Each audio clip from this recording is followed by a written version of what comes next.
दूसरा या तीसरा केस हबीब मोहम्मद अल-इद्रूस और उनके साथी एंड अदर्स के ऊपर ये केस रजिस्टर हुआ है। इसमें इन्होंने जैसे 2 महीने कबल एक लेडी के साथ में बदसलूकी की थी, जो मीडिया में भी आया था और पुलिस में भी फिर केस रजिस्टर हुआ था।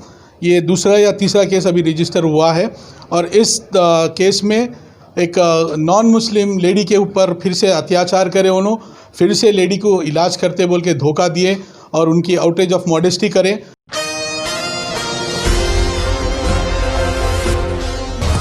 अस्सलाम वालेकुम नाजरीन, मैं Sheikh Anwar, Asian TV news में आप सबका इस्तकबाल है। आइए देखते हैं आज की अहम खबर। जादू के जरिए इलाज करने का खातून को झांसा देते हुए खातून के साथ गैर गलत हरकत करते हुए उसे ठगने के इल्जाम में हबीब मोहम्मद अल-इद्रूस नामी शख्स और उसके साथियों पर मुतासरा खातून ने बहादुरपुरा पुलिस स्टेशन हुदूद में एक शिकायत दर्ज कराई है। तफसीलात के मुताबिक हबीब मोहम्मद अल-इद्रूस और उसके साथी जादू के जरिए बंजारा हिल्स की रहने वाली गैर मुस्लिम औरत का रूहानी इलाज करने का दावा कर रहे थे। इलाज के नाम पर खातून के ऊपर ठंडा पानी डालते थे और उसके जिस्म पर आग से जख्म लगाते थे। मुतासरा खातून का यह भी कहना है कि हबीब मोहम्मद के साथियों ने उसके साथ गैर गलत हरकत भी की और उससे इलाज के लिए 50,000 रुपये का मुतालबा किया था और 30,000 रुपये पर राजी हुआ था। इस सिलसिले में मुतासरा खातून ने हबीब मोहम्मद और उसके साथियों के खिलाफ बहादुरपुरा पुलिस स्टेशन में एक एफआईआर भी दर्ज करवाई। साबिका में भी एक खातून ने हबीब मोहम्मद पर इसी तरह की एक एफआईआर दर्ज करवाई थी। इस सिलसिले में सुनते हैं मुतासरा खातून के एडवोकेट का बयान। हर अहम खबर से जुड़े रहने के लिए हमारे एशियन टीवी न्यूज चैनल को यूट्यूब पर सब्सक्राइब करिए, फेसबुक, इंस्टाग्राम, ट्विटर पर फॉलो करिए और शेयर करिए। फारूक खान के साथ मैं Sheikh Anwar, Asian TV news, Hyderabad. अस्सलाम वालेकुम, मेरा नाम लॉयर इब्राहिम बेग है और ये केस जो रजिस्टर हुआ है इसकी इत्तलात मैं आपको देना चाहता हूँ। ये दूसरा या तीसरा केस हबीब मोहम्मद अल-इद्रूस और उनके साथी शेख अबू बकर ईसा, हुसैन शरीफ और उनके साथी सलीम एंड अदर्स के ऊपर ये केस रजिस्टर हुआ है। ये केस फिर से आउटरेज ऑफ मॉडेस्टी 420 एंड 506 यानी क्रिमिनल ऑफेंस के ऊपर रजिस्टर हुआ है। इसमें इन्होंने जैसे 2 महीने कबल एक लेडी के साथ में बदसलूकी की थी, जो मीडिया में भी आया था और पुलिस में भी फिर केस रजिस्टर हुआ था। ये दूसरा या तीसरा केस अभी रजिस्टर हुआ है और इस केस में एक नॉन मुस्लिम लेडी के ऊपर फिर से अत्याचार करे, उन्होंने फिर से लेडी को इलाज करते बोल के धोखा दिए और उनकी आउटरेज ऑफ मॉडेस्टी करे। फिर उनको धमकियां देने लगे कि अगर से वो पुलिस में या फिर मीडिया में जाएंगे तो उनके साथ में और बहुत गलत काम करेंगे बोल के उन्होंने धमकी दिए। तो इसीलिए मैं आपसे रिक्वेस्ट करता हूं कि वो लेडी का नाम वगैरह जो डिटेल्स हम आपको दे रहे हैं, आप प्लीज़ रिवील मत करिए, क्योंकि पर्सनल रिक्वेस्ट है एक लेडी की। और इसके अलावा अगर से आपको कुछ सवाल है तो पूछ सकते हैं। आप लेडी के एडवोकेट हैं? जी बिल्कुल, क्योंकि इससे पहले जब केस हुआ था हबीब मोहम्मद अल-इद्रूस के ऊपर, वो मीडिया में देखे, मेरे को देखने के बाद मेरे को अप्रोच करके मेरे को बोले कि मेरे साथ भी ऐसा हुआ और पुलिस के पास भी गए थे उन्होंने, फिर केस रजिस्टर करने के लिए मेरे पास आए उन्होंने और उनका केस रजिस्टर हुआ। तो ये कब हुआ था? ये सब लॉकडाउन के बाद में जून जुलाई के महीने में 15-20 दिन उनके घर में जाके रहे, इलाज करता हूँ बोल के, वहाँ पे भी लेडी के साथ बदसलूकी करे। फिर उसके बाद बस्ती नबी करीम बहादुरपुरा एरिया में फिर उनको बुला के वहाँ पे उनके साथ में बदसलूकी करे। लेडी के साथ में बर्फ़ का पानी इस्तेमाल करके उनकी बॉडी के ऊपर डाले।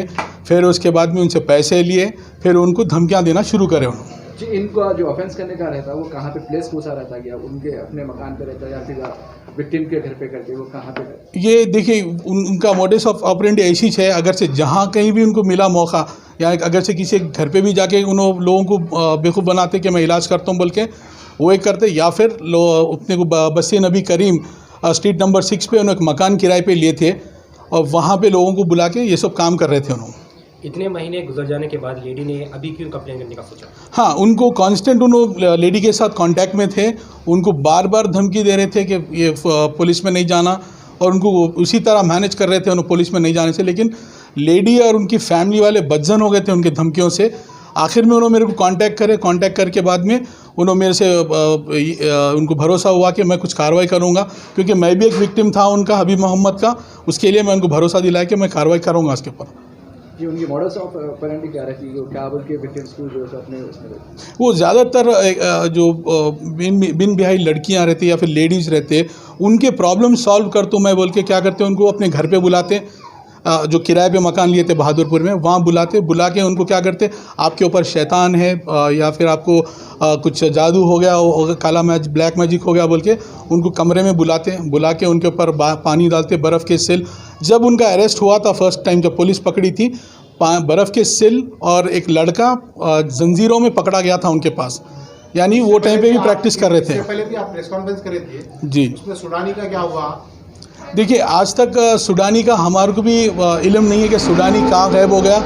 जो सुडानी इनके साथ था उसके ऊपर भी केस रजिस्टर हुआ सुडानी, लेकिन आज तक ना उसका पासपोर्ट पुलिस के पास आया, ना सुडानी पुलिस को मिला आज तक। बार बार आप ही क्यों अप्रोच होते हैं हबीब मोहम्मद के हर केस में? देखिए इसमें मैं आपको ये बोल सकूँगा कि जब मैं ये केस किया था, लास्ट टाइम प्रेस कॉन्फ्रेंस हुई थी, वो लेडी ने मेरा वीडियो देखा यूट्यूब पे और व्हाट्सएप पे, फेसबुक पे वीडियो देख के उन्होंने मेरे को अप्रोच करे।